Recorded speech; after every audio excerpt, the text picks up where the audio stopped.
Mga Bilang, Kabanatang 34. At sanilita ng Panginoon kay Moises na sinasabi, iutos mo sa mga anak ni Israel, at sabihin mo sa kanila, pagpasok ninyo sa lupain ng Kanaan, na ito ang lupaing mahuhulog sa inyo na pinakamana, ang lupain ng Kanaan ayon sa mga hangganan niyaon, at inyong hahantungan ang dakong timugan mula sa ilang ng Zin hanggang sa gilid ng Edom, at ang inyong hangganang timugan ay magiging mula sa dulo ng dagat na alat sa dakong silanganan, at ang inyong hangganan ay paliko sa dakong timugan sa sampahan ng Akrabim at patuloy hanggang sa Zin, at ang mga labasan niyaon ay magiging sa dakong timugan ng Kades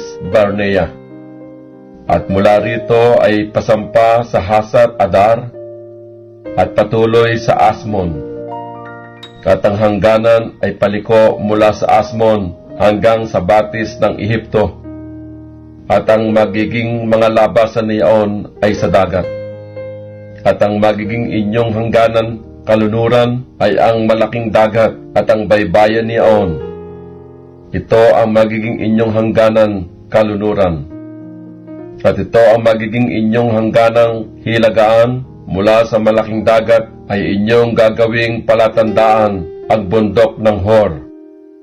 Mula sa bundok ng Hor ay inyong gagawing palatandaan ang pasukan ng Hamath, at ang magiging mga labasan ng hangganan ay sa Sedad, at ang magiging hangganan ay palabas sa Sipron, at ang magiging mga labasan niyaon ay ang Haser Inan. Ito ang magiging inyong hangganang hilagaan, at inyong gagawing palatandaan ang inyong hangganang silanganan mula sa Hasar Inan hanggang Sipam, at ang hangganan ay pababa mula sa Sipam hanggang sa Ribla, sa dakong silanganan ng Hain, at ang hangganan ay pababa at abot hanggang sa gilid ng dagat ng Sinereth sa dakong silanganan, at ang hangganan ay pababa sa Hordan, at ang magiging mga labasan niyaon ay abot sa dagat na alat. Ito ang magiging inyong lupain ayon sa mga hangganan niyaon sa palibot. At iniutos ni Moises sa mga anak ni Israel na sinasabi, ito ang lupain na inyong mamanahin sa pamamagitan ng sapalaran na iniutos ng Panginoon na ibigay sa 9 na lipi at sa kalahating lipi, sapagkat ang lipi ng mga anak ni Ruben ayon sa mga sangbahayan ng kanilang mga magulang, at ang lipi ng mga anak ni Gad ayon sa mga sangbahayan ng kanilang mga magulang ay nagsitanggap na, at gayon din naman ang kalahating lipi ni Manases ay nagsitanggap na ng kanilang mana. Ang 2 lipi na ito at ang kalahating lipi ay nagsitanggap na ng kanilang mga mana sa dako roon ng Hordan, sa dakong silanganan ng Jericho, sa dakong sinisikatan ng araw.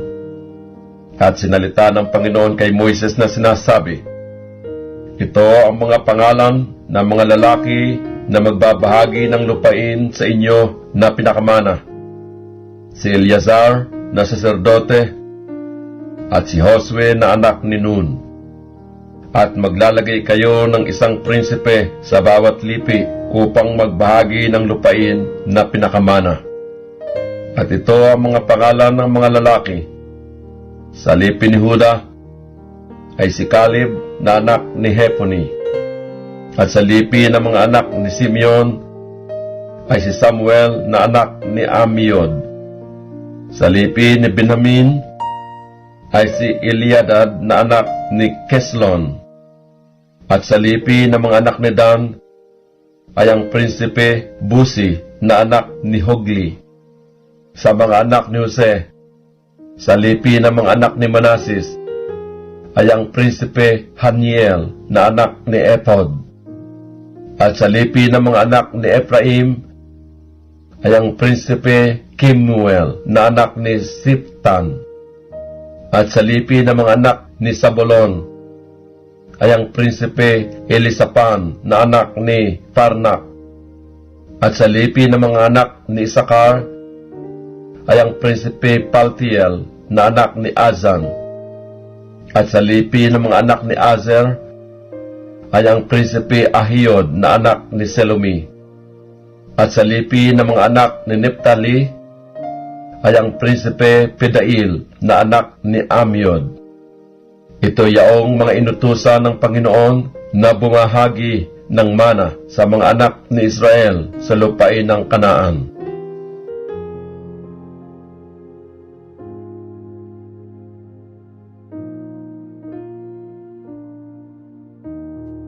Mga bilang, kabanatang 35. At sinalita ng Panginoon kay Moises sa mga kapatagan ng Moab sa tabi ng Jordan sa Jericho na sinasabi, iutos mo sa mga anak ni Israel na kanilang bigyan ang mga Levita sa mana na kanilang pag-aari ng mga bayan na matatahanan, at ang mga pastulan sa palibot ng mga bayang yaon ay ibibigay ninyo sa mga Levita. At mapapasa kanila ang mga bayan upang tahanan, at ang kanilang mga pastulan ay sa kanilang mga kawan, at sa kanilang mga pag-aari, at sa lahat nilang mga hayop. At ang mga pastulan sa mga bayan na inyong ibibigay sa mga Levita ay 1,000 siko sa palibot mula sa kuta ng bayan hanggang sa dakong labas. At ang inyong susukatin sa labas ng bayan sa dakong silanganan ay 2,000 siko, at sa dakong timugan ay 2,000 siko, at sa dakong kalunuran ay 2,000 siko, at sa dakong hilagaan ay 2,000 siko, na ang bayan ay sa gitna. Ito ang magiging sa kanila'y mga pastulan sa mga bayan. At ang mga bayan na inyong ibinibigay sa mga Levita ay ang 6 na bayan na ampunan na siya ninyong ibibigay na matatakasan ng nakamatay ng tao. At bukod sa rito ay magbibigay kayo ng 42 bayan. Lahat ng mga bayan na inyong ibibigay sa mga Levita ay 48 bayan. Inyong ibibigay 10 ng kanilang mga pastulan. At tungkol sa mga bayan na pag-aari ng mga anak ni Israel na inyong ibibigay, ay kukuha kayo ng marami sa marami, at sa kaunti ay kukuha kayo ng kaunti. Bawat isa ayon sa kanyang mana na kanyang minamana ay magbibigay sa kanyang mga bayan sa mga Levita.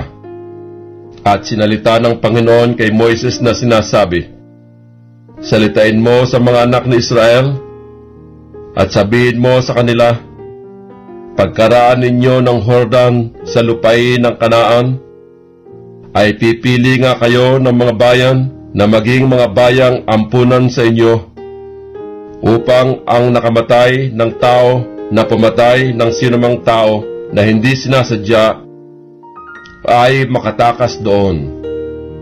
At ang mga bayang yaong ay magiging sa inyo'y pinakaampunan laban sa mga manghiganti, upang ang nakamatay ay huwag mamatay hanggang sa may tayo sa kapisanan na kahatulan. At ang mga bayan na inyong ibibigay ay 6 na bayang ampunan sa inyo. Magbibigay kayo ng 3 bayan sa dakoro ng Jordan, at 3 bayan ang ibibigay ninyo sa lupain ng Kanaan, siyang magiging mga bayang ampunan. Sa mga anak na Israel, at sa mga taga-ibang lupa, at sa makikipamayan sa kanila ay magiging ampunan ang 6 na bayang ito, upang ang bawat nakamatay ng sinumang tao na hindi sinasadya ay makatakas doon. Ngunit kung kaniyang saktan ang kaniyang kapwa ng isang kasangkapang bakal, nanupat namatay siya, siya nga'y mamamatay tao, ang mamamatay tao ay walang pagsalang papatayin. At kung kaniyang saktan ng isang batong tanga niya sa kamay na ikamamatay ng isang tao, at namatay nga, mamamatay tao siya, ang mamamatay tao ay walang pagsalang papatayin. O kung kaniyang saktan ng isang almas na kahoy na tanga niya sa kamay na ikamamatay ng tao, at namatay nga, ay mamamatay tao siya. Ang mamamatay tao ay walang pagsalang papatayin. Ang manghihiganti sa dugo ay siyang papatay sa pumatay. Pagka nasumpungan niya ay kaniyang papatayin. At kung kaniyang itinulak sa kapuotan o kaniyang hinagis na binanta, arapat siya'y namatay, o sa pakipagkaalit ay sinaktan niya ng kaniyang kamay, na anupat siya'y namatay, siya na sumakit ay walang pagsalang papatayin. Siya'y mamamatay tao. Ang maghihiganti sa dugo ay siyang papatay sa pumatay, pagka nasumpungan siya. Ngunit kung sa kabiglaan ay kaniyang may tulak na walang pakikipagkaalit o mahagisan niya ng anumang bagay na hindi binanta o ng anumang bato na ikamamatay ng tao na hindi niya nakikita at kaniyang maihagis sa kanya, na anupat namatay at hindi niya kaaway, ay hindi niya pinag-aakalaan ng masama. Kung gayoy, ang kapisanan ang siyang hahatol sa sumakit at sa manghihiganti sa dugo, ayon sa mga kahatulang ito. At ililigtas ng kapisanan ang nakamatay sa kamay ng manghihiganti sa dugo, at siya'y pababalikin ng kapisanan sa kaniyang bayang ampunan na kaniyang tinakasan, at siya'y tatahan doon hanggang sa pagkamatay ng Pangulong Saserdote na pinahiran ng banal na langis. Ngunit kung ang nakamatay ay lumabas sa anumang dahilan sa hangganan ng kaniyang bayang ampunan na kaniyang tinakasan, at masumpungan siya ng manghihiganti sa dugo sa labas ng hangganan ng kaniyang bayang ampunan, at patayin ng manghihiganti sa dugo ang nakabatay, ay hindi siya magiging salarin sa dugo, sapagkat siya'y nararapat na tumira sa kanyang bayang ampunan hanggang sa pagkamatay ng dakilang saserdote.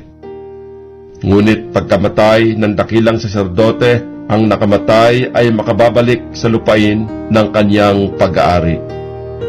At ang mga bagay na ito ay magiging isang palatuntunan sa kahatulan sa inyo sa buong panahon ng inyong mga lahi sa lahat ng inyong mga tahanan.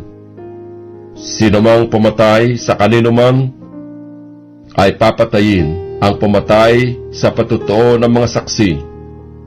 Ngunit ang isang saksi ay hindi makapagpapatutuo laban sa kanino mang tao upang patayin. Bukod sa rito, huwag kayong tatanggap ng suhol sa buhay ng pumatay na magiging salarin sa pagpapatay, kundi siya'y walang pagsalang papatayin. At huwag kayong tatanggap ng suhol sa kanino mang tumakas sa kanyang bayang ampunan upang bumalik na manahan sa kanyang lupain hanggang sa pagkamatay ng dakilang saserdote. Kaya't huwag ninyong dudumhan ang lupain na inyong kinaroroonan, sapagkat ang dugo ay nagpaparumi ng lupain, at walang paglilinis na magagawa sa lupa dahil sa dugo na nabubuo doon, kundi sa pamamagitan ng dugo ni yaong nagbubo. At huwag ninyong dudumhan ang lupain na inyong tinatahanan, na ako'y tumahan sa gitna niyan, sapagkat akong Panginoon ay tumatahan sa gitna ng mga anak ni Israel.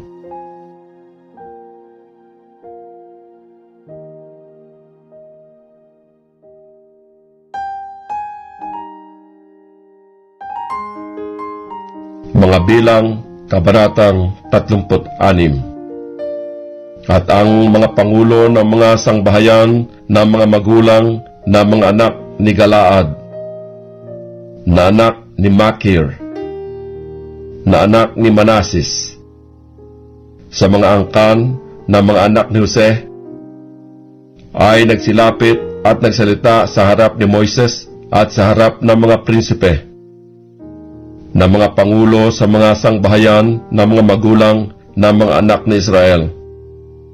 At sinabi nila, ang Panginoon ay nag-utos sa aking Panginoon na ibigay sa sapalaran ang lupain na pinakamana sa mga anak ni Israel. At inutusan din naman ng Panginoon ang aking Panginoon na ibigay ang mana ni Salfaad na aming kapatid sa kanyang mga anak na babae. At kung sila'y mag-asawa sa kanino man sa mga anak ng ibang mga lipi na mga anak ng Israel, ay aalisin nga ang mana nila na mula sa mana ng aming mga magulang. At sa idaragdag sa mana ng lipi na kinaukulan nila, sa gayoy aalisin sa manang naukol sa amin. At paghuhubiliyo ng mga anak ni Israel, ay idaragdag nga ang kanilang mana sa mana ng lipi na kanilang kinaukulan. Sa gayoy, ang kanilang mana ay aalisin sa mana ng lipi ng aming mga magulang. At inuutos ni Moises sa mga anak ni Israel ay sa salita ng Panginoon na sinasabi, ang lipi ng mga anak ni Jose ay nagsasalita ng matuwid. Ito ang bagay na iniutos ng Panginoon tungkol sa mga anak na babae ni Salfaad, na sinasabi, mag-aasawa sila sa kanino mang kanilang magalingin, ngunit sa angkan ng lipi lamang ng kanilang ama mag-aasawa sila. Sa gayon ay hindi magkakalipat-lipat ang mana ng mga anak ni Israel sa iba't ibang lipi, sapagkat ang mga anak ni Israel ay masasani bawat isa sa mana ng lipi ng kaniyang mga magulang.